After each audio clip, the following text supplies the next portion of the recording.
Hello, welcome to Parsons Communication Design Lecture Series for the spring 2023. My name is Hidung Kang, Associate Director of the program. And as you know, CD Lecture Series is a place for CD students to meet design thinkers and practitioners within the discipline and in the adjacent fields. This semester, we're spending time with the designers within our community. We had Elaine Lopez last time, a few weeks ago. Last time we had Lin Kyung, and today we have Pascal Glissmann, and then 908A, which is myself and Andrew Leclerc, and Synoptic Office, which is Casper Lam and Eugene Park in the coming weeks, and lastly, Kelly Walters.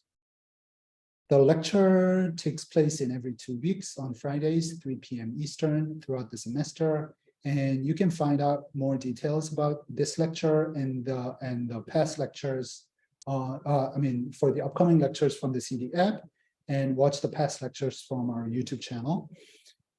Today, our speaker is Pascal Glissmann. Pascal is a designer, media artist, and educator based in New York. His research-driven practice explores the merging of the natural, the artificial, and the speculative. Since 2001, he has held academic positions alongside his creative practice in Cologne, Hong Kong, Beirut, and New York. This journey through diverse urban habitats with eclectic everyday artifacts activated research interests that span across cultures and beyond disciplinary boundaries. Pascal received an MFA from Academy of Media Arts Cologne and a BFA in Communication Design from the University of Applied Sciences, Duesseldorf.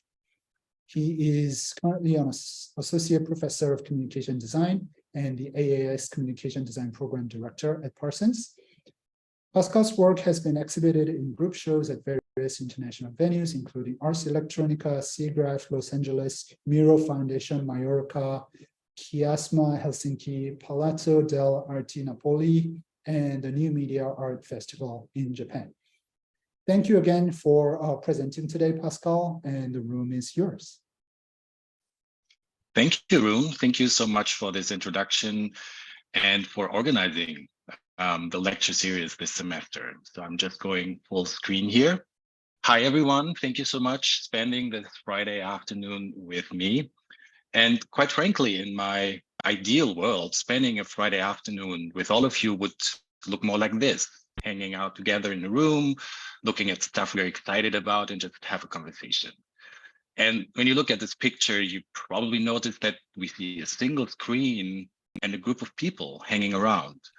What I'm imagining is happening right now, actually, is you're at home by yourself, you have a laptop in front of you, maybe a mobile phone, maybe even another TV in the background. So it's like many screens around you, and no blame, this is what we do today. But obviously, this question of how we want to spend time together in meaningful ways and how we create communities and environments we feel comfortable in. This is a design question. There's another reason why I like this picture. It roughly is 50 years ago that this happened. And if you project this time from the past, 50 years from the past into the future, this is the time that you will be active in the design communities. Working in a studio, doing your own work, but somehow you need to be prepared for that. And nobody knows, are we still using computers? Will there be laptops? We have no idea. But the one thing that I would hope for, there's still other human beings that we're going to work with. So in this spirit, today, I want to talk about design as a mode of inquiry and the community building practice. I do realize that in a way, everything we do as designers fits into this category. So to be more precise, here's how I look at my practice. And I think I'm not the only one. This is common sense. But sometimes it helps me to put stuff into neat categories, and I better understand what to do in which situation. So the first one is probably pretty obvious, clients and products. This is what brings the money. This is very analytical. The fun part is that you develop services or products that people actually want to have. And maybe you improve the world a little bit with that.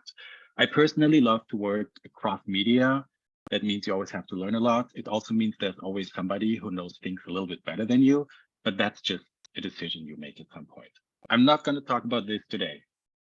I'm also not talking about this today. That's like the second domain that I think is relevant for my practice. I would call that artistic research.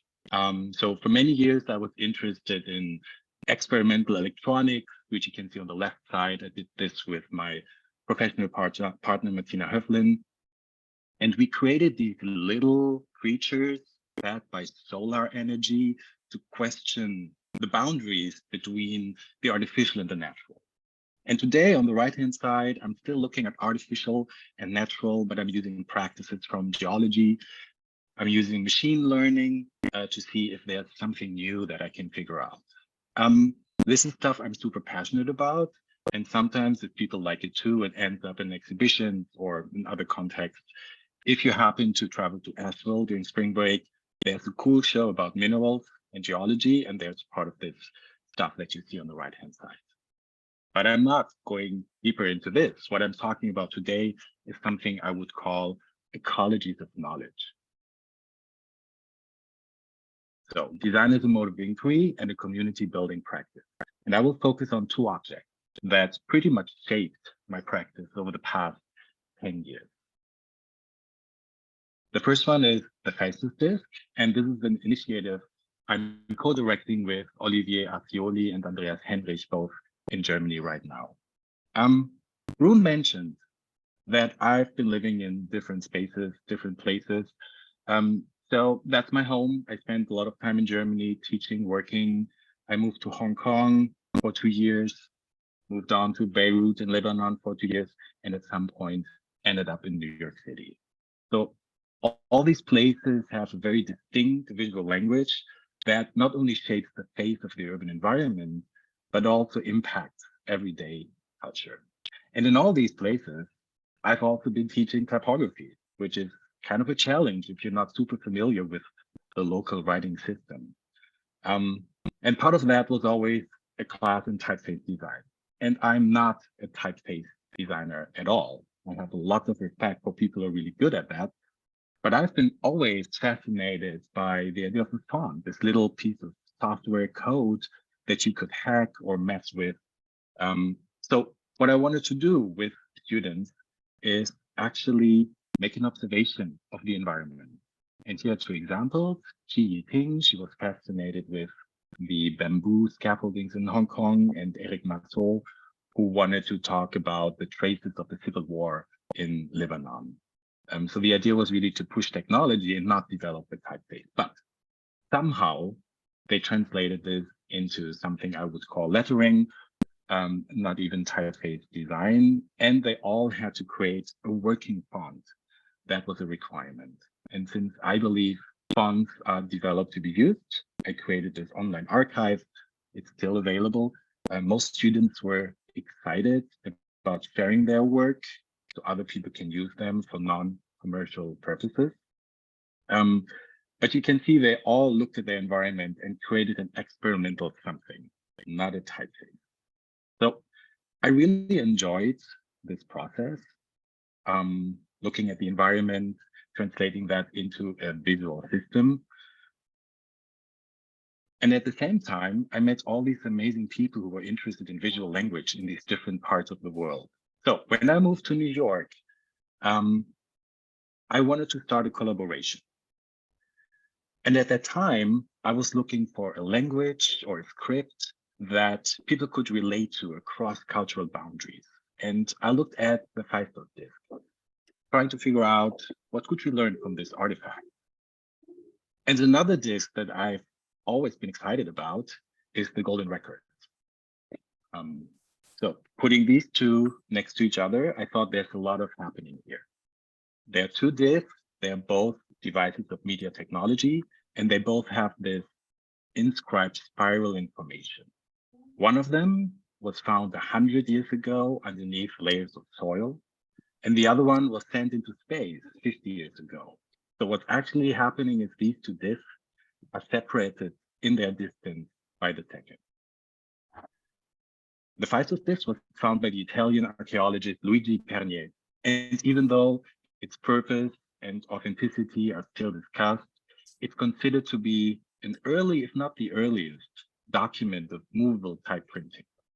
Just recently, last year, scientists announced they decoded 99% of what they believe this is, and they say this is a religious text, it's a prayer to a goddess. No matter what, we can see there are 241 tokens comprising 45 distinct symbols. On the other hand, the golden records are made of vinyl. They store analog signals of coded images and sounds to portray the diversity of life on Earth. So figure this out. 50 years ago, humans thought it's a really good idea to put something on vinyl, send it out into space to whoever gets this, explain what humans are. Then if you just Google it, you will find everything that's on the disk, and it's actually quite exciting. What I like is that both of these disks, in a way, are an archive of the everyday. So the symbols on the 5-dot disk, they depict, mundane things like a pedestrian, a ship. And on the vinyl disc, the golden records, you see pictures of humans licking, eating, and drinking, pictures of the supermarket. So it couldn't be more mundane. And this is what I really love about this. So we took these two discs and we started a collaboration almost 10 years ago around the globe. I was in New York, Anneli Franke was in Bogota, Randa Abdelbaki was teaching in Beirut and in Falmouth in the UK. Andreas and Olivier were in Germany, and my friend Mariko Takaki was in Hong Kong at the time. We started using the disk as a starting point of investigation, looking at material, form, content, meaning. And these are just captures of our experiments. And we asked the young designers, if you could preserve a narrative about the present and keep it for the future in 45 symbols, what would it be and how would you do this? So in a sense, we're really looking for research-driven work that people initiate themselves, starting with an observation of their environment. By now, again, we started this almost 10 years ago. We received more than 500 projects. I'll talk about how in a minute. I have two projects I want to talk about very briefly because I like them for using very different methodologies to do this. So the first one is by Madeleine Imhof and Franziska Krenmeier, both students in Basel at the Academy of Art and Design. And they looked at plastic bottles, PET bottles, as part of our everyday. So we all know it's practical, it's easy. We are aware it's a problem. We are aware all these and a lot of these end up in the oceans, but we are not doing enough yet to actually work against this. So what they did is they almost did a forensic analysis of these everyday objects. They tried many different things, and in the end, they decided to use the objects themselves to create tracks, stencils of them. And they did not only preserve the containers, they also used the content as caption, which is really interesting and crazy if you look at what we're doing. We're putting poison toilet cleaner in plastic, which is also kind of important. So in a way, it was a very successful project for the content, but I also thought it succeeded because it was documenting the truth as it is, not adding any ornaments or visual translation, just this is what it is. Now, this was a project really looking at the small scale using the artifact.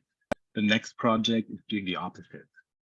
Stefan Fitze and Maxim Stelin, also from Basel, same academy, they extended their senses using satellite images done by satellites and looked at airports. And what they found out is if you zoom out and if you put them all next to each other, they really look like weapons. And they're discussing the problems of air travel, the noise pollution, and everything else that is really problematic coming with that. They used, I believe, Google. I'm not sure, but I guess it's Google what they used. And this is the archival setup, how they initiated their work. So again, just 2 out of 500 projects. I selected them based on their methodology. Everything that we receive in submissions from people around the globe, we have a yearly open call, of course, comes to us digitally. So to me, it was really important that we use physical means to distribute the work. And I have a couple of examples. This one is a church. It's a church in Cologne called St. Peter. It's still in service, but they do have a couple of exhibitions each year.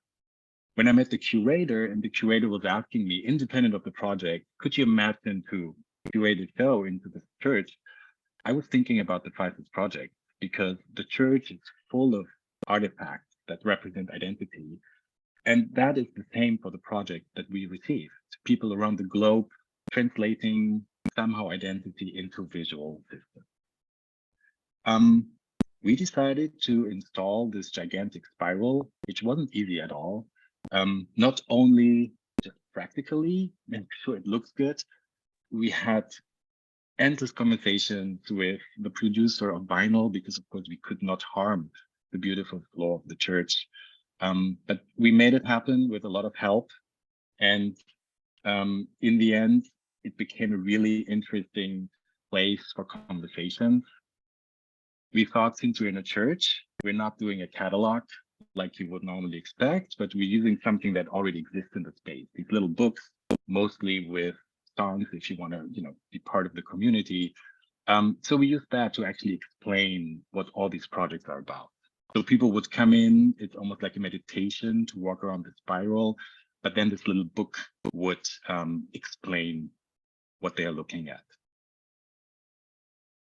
We also did an animation. The idea was to translate what people sent us into light. This animation is now 15 minutes, so we're not going to look at the full thing. But here's what we're doing with that. Again, this is in the church, a projection. There are other pictures from a festival in Greece where we showed various projects projected, also on a location that is very spiritual. Now, moving from space to printed matters. I guess our most important channel to communicate back into the community is our magazine. The first one came out in 2016. This is the first one. And that was the time when I discovered the risograph. And I was extremely excited about it. I think everyone who works with that is extremely excited, but not only because it gave this beautiful analog style to the very digital things that we received, it was also a way to democratize the way of publishing. So I was hoping that we would create the digital files, share it back with the community, and everyone who has this machine could produce their own magazine. Here are a couple of pages from the inside. Great idea. If you've ever done a whole magazine with a risograph, 24 pages, this is a commitment. So it takes us almost 5 days, 3 people, fully committing our time to design the magazine and push it out with a risograph. So nobody really did it, but I feel like the idea, it could be an option. So the magazine shows winning projects out of the open call. But at the same time, I thought it would be really important to give more voice to the people who participate in this project. So I started doing interviews. For example, here we see Jida from Egypt talking about how she's using code and glitches in her design work. And Ayaha and Chisaka from Kyoto, they discussed why they thought it was important to make a project about hands during the pandemic. But the important thing is that all these conversations start very specific about projects, individual projects, and they end with a general discussion about what is communication design, what is the future of communication design. Oh, here's one more magazine, just showing that the last risograph magazine we made using gold and black. I don't know if you do risograph, but gold is definitely a lot of fun to work with. If you look at the details, the beauty of the magazine is also this clash of different cultures meeting in this printed product. Yeah, and then the pandemic came. And I was wondering, so what now? We couldn't meet to create the magazine. It was kind of, everyone stayed at home, but I really wanted to drive the project along. So I stumbled upon something called Open Collab. That is developed by Jonathan Auch and Patrick Thomas. And it basically is a platform where you upload graphics and text, like a black box, and then this randomly gives you back collages of these graphics and text. And you can have 200 people around the globe doing it at the same time, it still works. So we had 120 participants of the project. We met for 2 hours. I thought, let's give an assignment to everyone. Again, it's about observation and the changing planet. So I called it the Atlas of Human Impact, archiving visual traces of the Anthropocene. And what we did for 2 hours, we just played with all the graphics from the Facebook project, new visuals that people developed, and I collected it all into this atlas.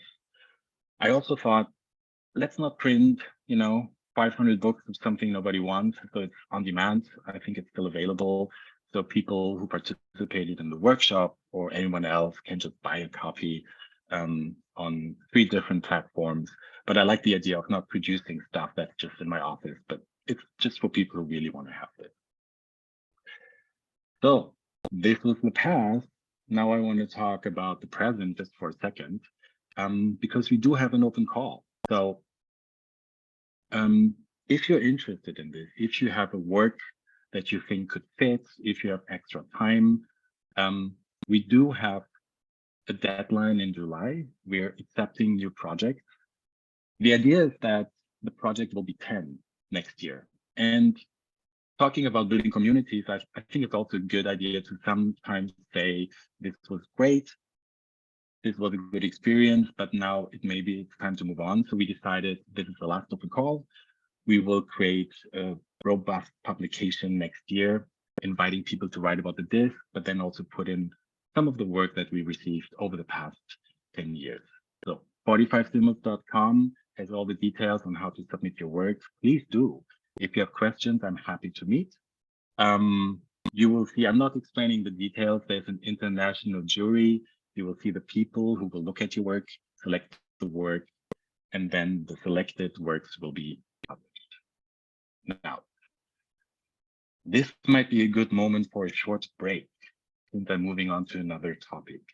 I wonder, I'm going to take a sip of water, and if anyone has a question, please do ask.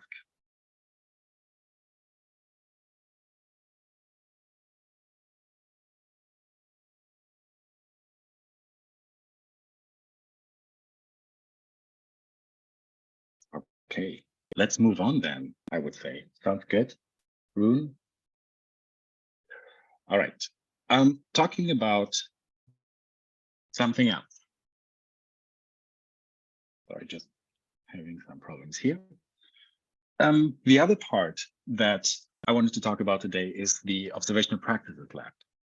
That is a research initiative that I founded with my friend and colleague, Selena Kimball, who is Associate Professor of Contemporary Art Practice, teaching in the Fine Arts Department.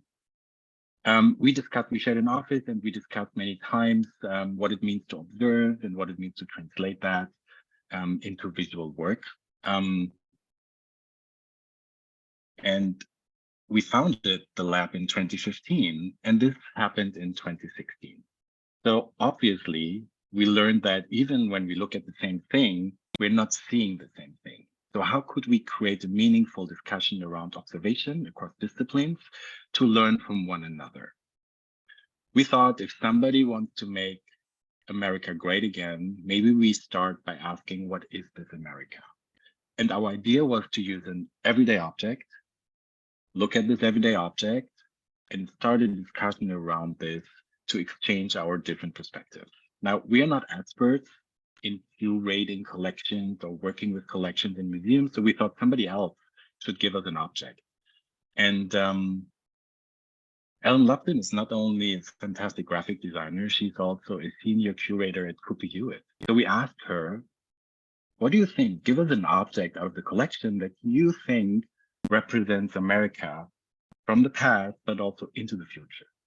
So we were expecting like a small, something super simple, a fork, a spoon, I don't know, but something really simple. And this is what she gave us. So we were a little bit shocked in the beginning. It's like all these affordances, all these elements, there's even numbers and letters, it's too much. But it actually showed out this was a perfect choice, and it was great to work with that. So we had an object, and then we thought, what kind of discipline do we want to look at this object? What do we want to learn? So we came up with a list of disciplines, and based on that, we identified researchers based in New York City, and we invited them all to come to Cooper Hewitt to learn about the phone and then make an observation of this phone. Now, we didn't want to tell people what observation is, but we thought if people want to make an observation, they need to have a primary source. So the first thing I did is I went on eBay and I got 13 of these beautiful phones. So the phone that Alan chose is the Model 500 phone designed in '53 by Henry Chrysler. And at the time, it was really almost in all households. So it really represents America in a beautiful way. Now, receiving these phones from across the country was already kind of an experience. You see people use newspaper with ugly burgers. There was a picture of Trump using a phone that almost looked like the phone that we were using.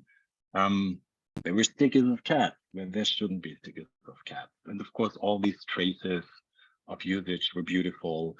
I thought it was really weird to put a phone into a zipper bag, but why not? Right. So this was almost the first observation we made, getting all these phones from around the country. So we made them to the specimen. We handed them out to the guest researchers and we told them, you can do whatever you want to do with the phone. You can destroy it, but we would love to have the leftovers back if you do that.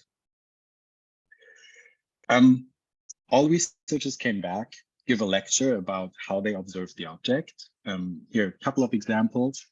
Cindy Katz, who is a professor of geography in environmental psychology, she took the phone into the city and she was talking on the phone. And her observation was to look at other people reacting to what she did. And she's not a crazy person, right? We're like, hey, yes, nobody did. She's like this professor who was talking on the analog phone in the city. So she made a really interesting observation, which is all covered on the website.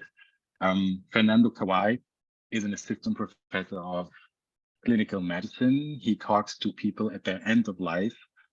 He has a conversation about what are you proud of? What do you want to tell future generations? So he has the speculative conversation with the phone, which is really interesting.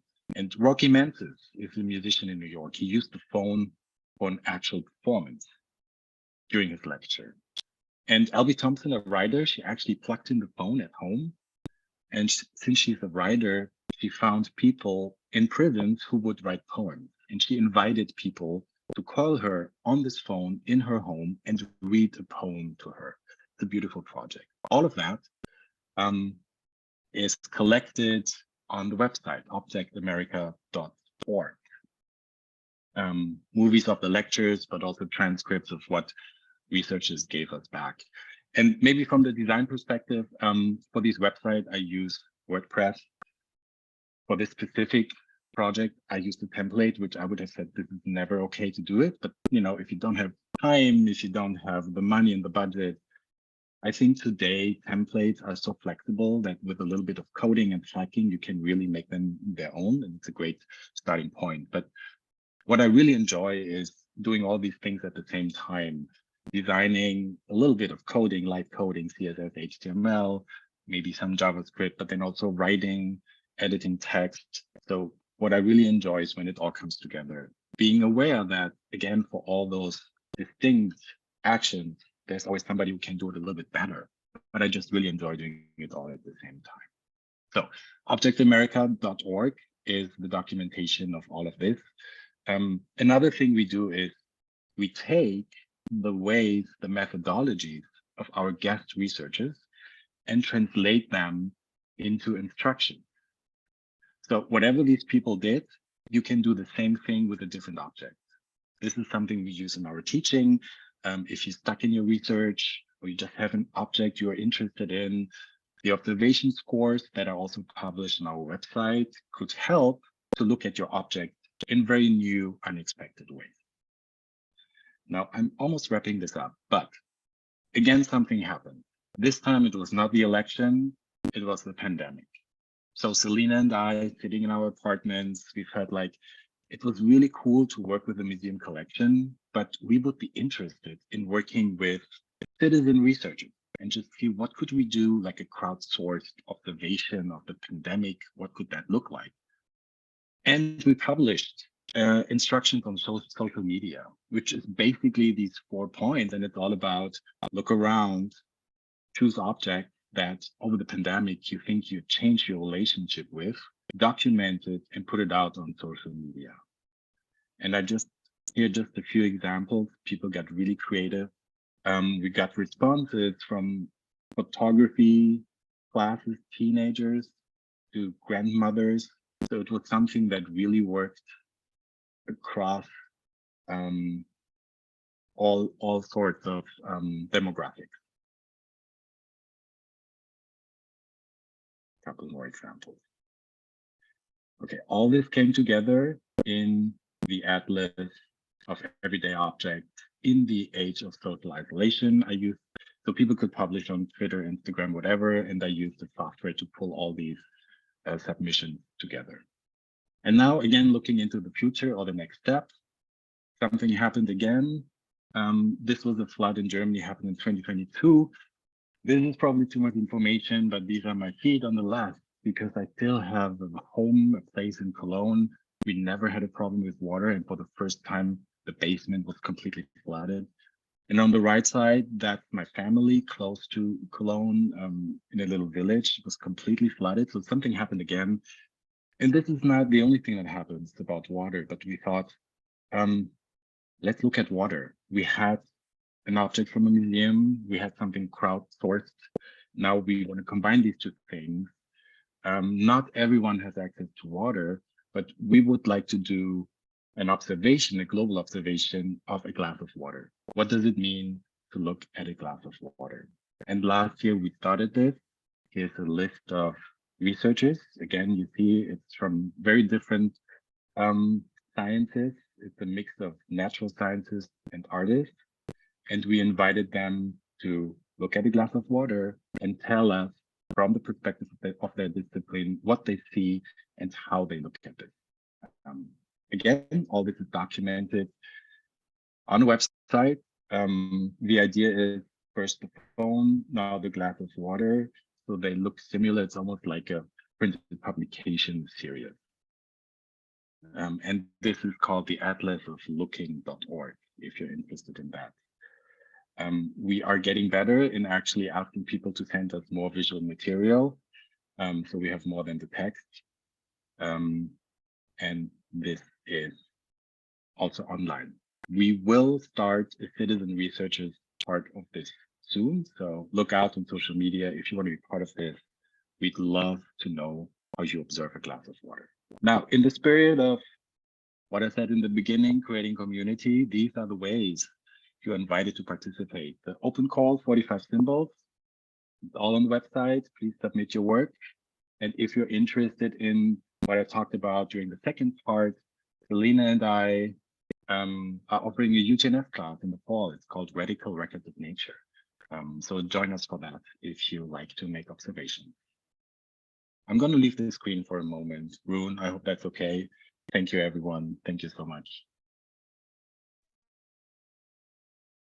Wow, thank you so much. This is amazing. It's great to learn about these projects. Like some of the projects that I already knew, and some of the more of the recent projects are completely new to me. So that was fascinating. Like the Atlas of Looking at Water, like the global experiment on looking at water.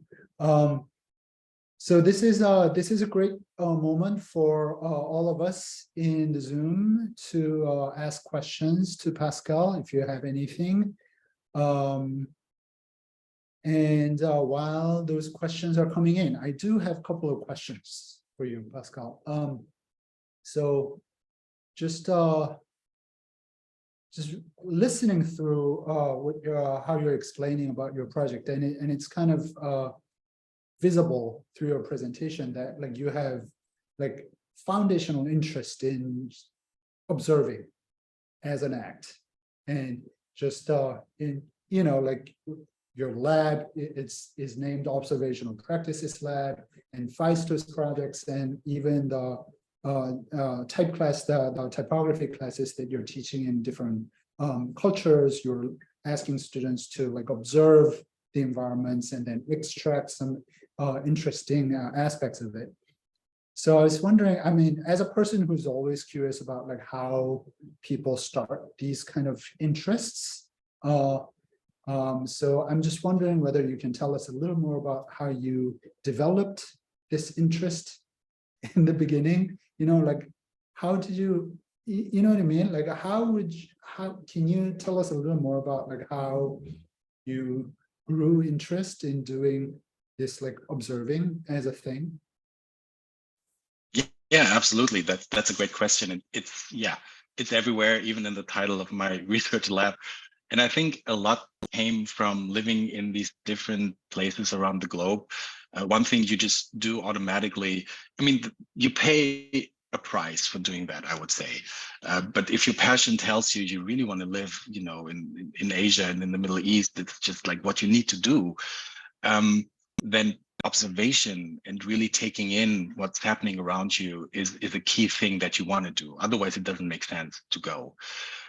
So this is where I think my interest, I didn't even call it this, or I wasn't very aware of it, but it just shaped naturally.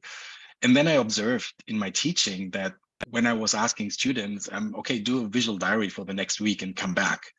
Some of them, especially in the first year, they struggled. Of course, they struggled, because how would you know, with interesting ways of making observations. So I thought, let's make a conversation and learn from each other so we can really expand our views and unlearn the way we look at a thing and learn new ways to look at the same thing.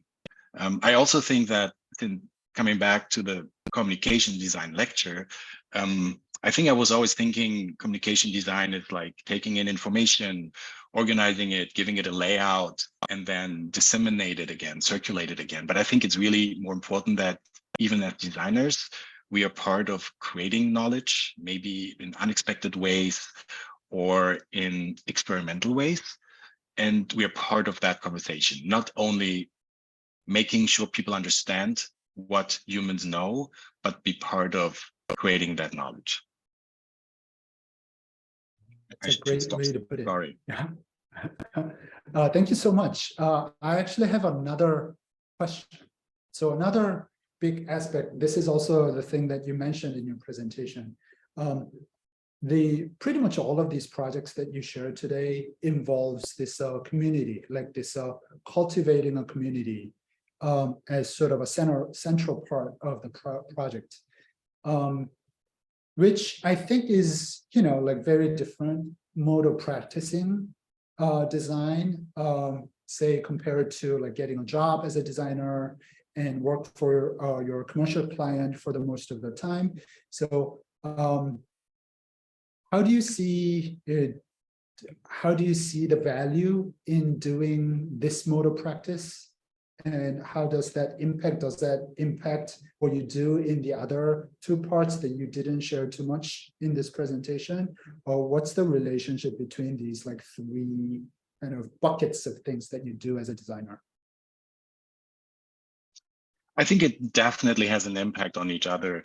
And when I was thinking about today and thinking about a student perspective, what could be interesting or relevant for my work right now, I thought this is what you need to do now. You need to start now to create your network and your community already, because this is your future peers.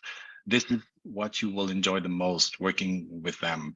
So I think this whole idea of creating community starts on a very small level. People you know, people you want to work with. And then it expands. You invite more people in. You maybe. Or is it Am I me? back? Is it? We need help, people. Is it Rune or is it me? Give us a sign.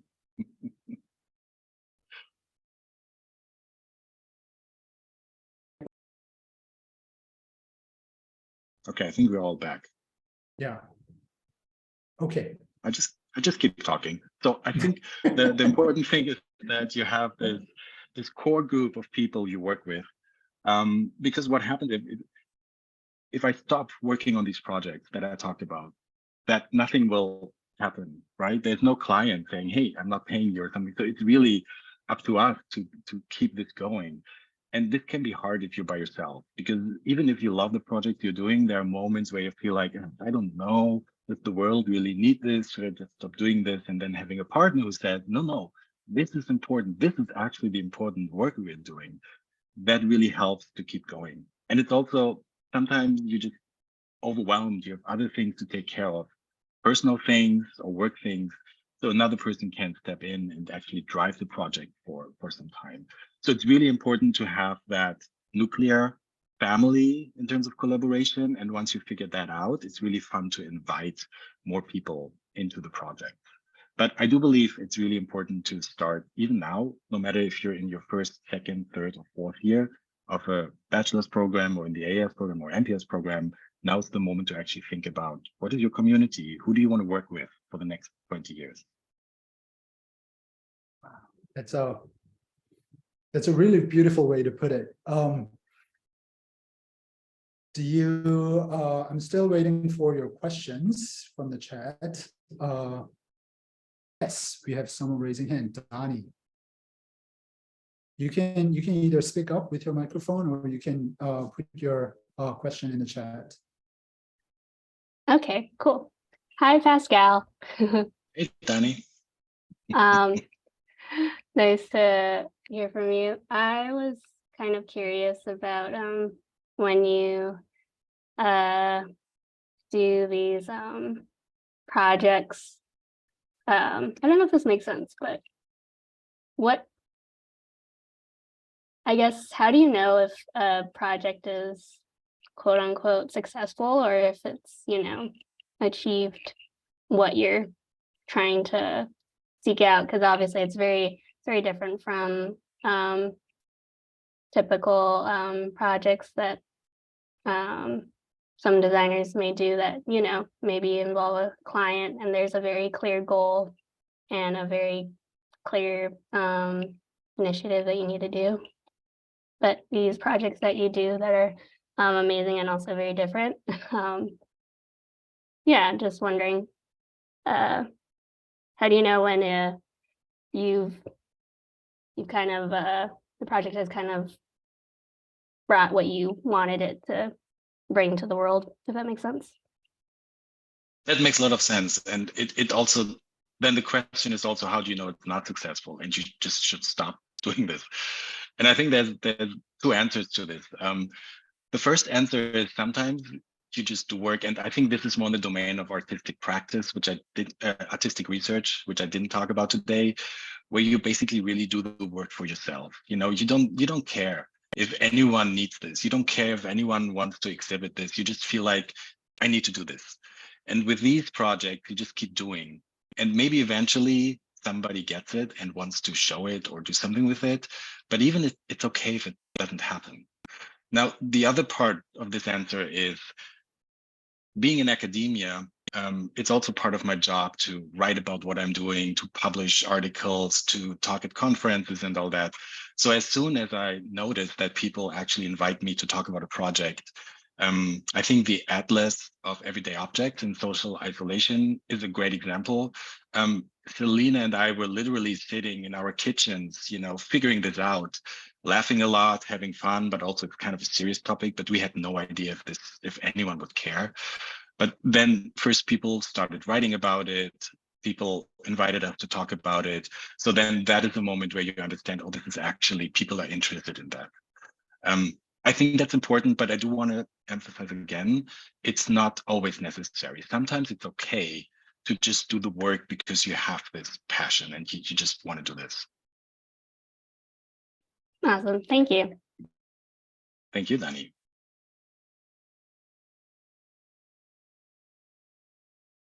All right.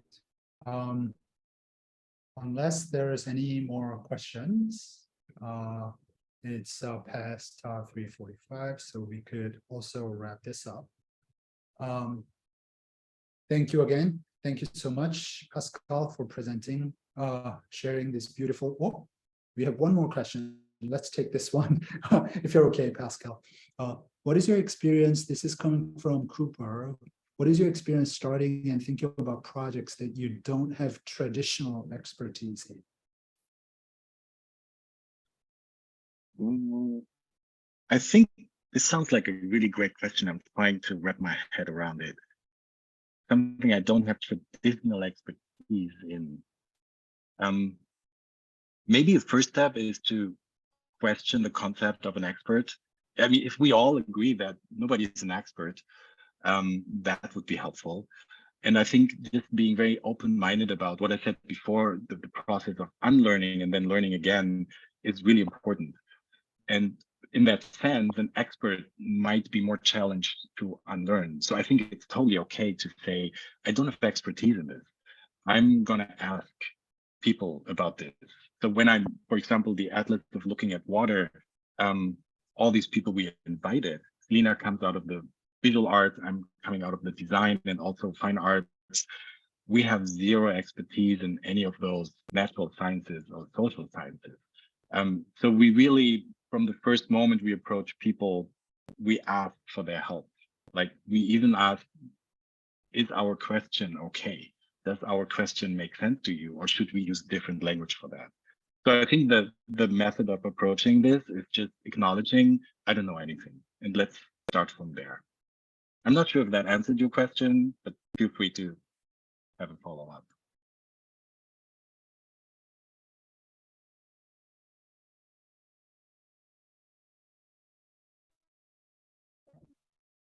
Thanks, Cooper. Thanks, Cooper. So I think this is a wrap. So thank you again, Pascal, for presenting and sharing the beautiful projects. And thank you for everyone joining the conversation today. And there's another one coming up in 2 weeks, so please stay tuned. And you can find this lecture from our YouTube channel. Please subscribe. Thank you again. I'll see you next time. Thank you all. Have a great Friday.